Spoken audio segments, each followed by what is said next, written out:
There's a quiet moment that changes life for many people after 60. It doesn't happen outside, it doesn't happen during a workout, and it often doesn't even feel dramatic. It happens at home when you think you're doing everything right. Because here's what I've noticed again and again: many older adults stay active, they walk daily, they try to be responsible, they do what they were told is good for you, and yet, year by year, something still slowly slips. Strength fades, balance becomes less reliable, confidence gets smaller, and daily life starts to feel more cautious than free.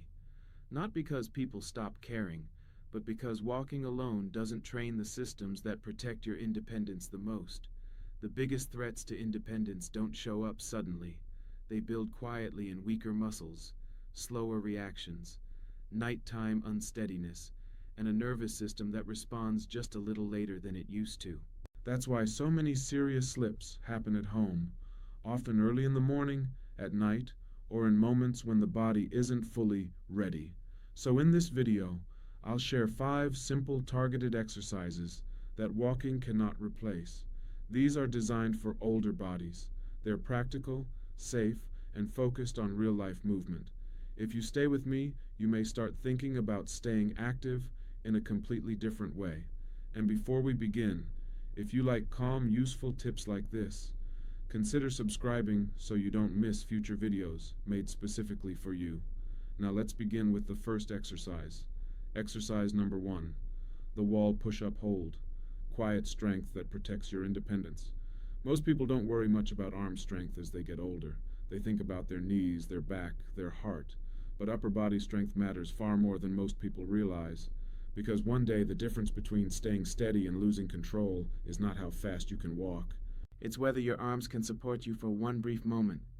A small stumble, a misstep, and your arms are the emergency system your body uses to protect itself. This is where the wall push-up hold becomes incredibly valuable. Here's how to do it. Stand facing a wall in your home. It can be your kitchen wall, hallway, or anywhere you feel stable. Step back about arm's length. Place your hands flat on the wall at shoulder height, slightly wider than your shoulders. Now slowly lean toward the wall, bending your elbows until your face is a few inches away. And here's the important part. Pause. Hold that position for 3 to 5 seconds. Then push yourself back to standing. That hold is the secret. This isn't about rushing repetitions. It's about controlled strength. This movement trains your chest, shoulders, arms, and deep core muscles together. These are the same muscles your body uses to steady itself on a counter, to push yourself up from the floor, or to catch your weight during a sudden loss of balance. I recommend starting with 5 slow repetitions. Breathe steadily. Don't hold your breath. If it feels too easy, take a small step farther from the wall. If it feels too challenging, move a little closer. And here's something people don't often talk about. When your upper body gets stronger, your confidence changes. You move differently. You stop bracing for the worst. Now let's go to exercise number 2. Exercise number 2, the seated leg lift. Rebuilding strength you feel slipping away. There's a moment many people experience after 60.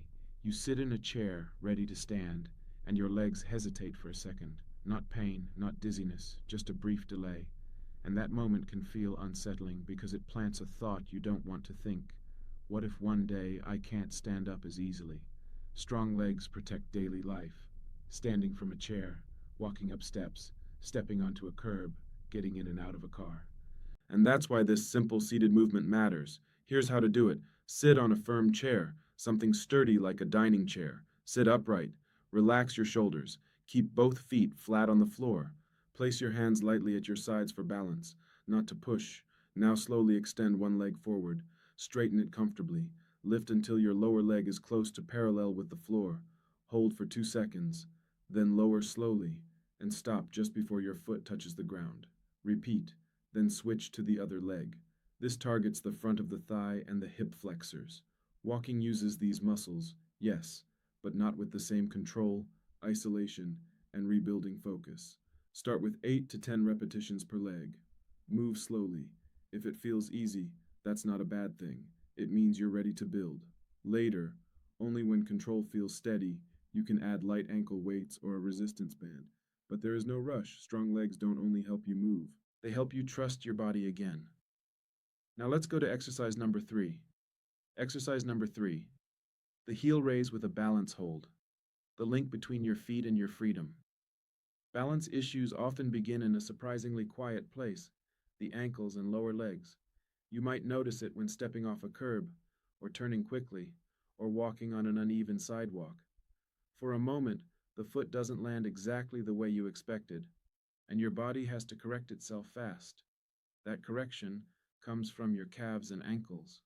These muscles don't get much attention, but they play a major role in stability and confident walking. Here's how to do this exercise. Stand behind a sturdy chair. Place your hands lightly on the back of the chair, just enough to feel secure. Feet hip width apart. Now slowly rise up onto the balls of your feet, lifting your heels as high as comfortable. When you reach the top, hold for 3 full seconds, then lower slowly back down. That pause at the top matters. It trains the body to stabilize under control, not just move up and down. Over time, this improves balance, steadiness, and leg endurance. It also supports healthy circulation because those lower leg muscles help move blood upward through the body. Start with 10 to 15 slow repetitions, and as you improve, challenge yourself by looking forward instead of down at your feet. That trains your brain and balance system to work together, something you rely on in real life, constantly. Now let's go to exercise number 4. Exercise number 4, the chair squat, protecting the moment you never want to lose. Many older adults quietly start choosing chairs based on safety. You avoid low couches. You check armrests. You plan how you'll stand back up before you even sit down. That's more common than people admit. And it matters because standing from a chair is one of the most important strength markers for independence. The good news is, this can be trained safely. Here's how to do it. Place a sturdy chair behind you. Stand with your feet hip width apart, toes slightly angled outward. Cross your arms over your chest, or extend them forward for balance. Now begin by sending your hips backward first. Think of reaching your hips toward the chair behind you. Lower slowly for about 3 seconds until your hips lightly touch the seat. Do not fully sit down. The moment you feel the chair, stand back up, pressing through your heels and squeezing your glutes as you rise. This trains more than leg strength. It rebuilds coordination between hips, thighs, core, and posture.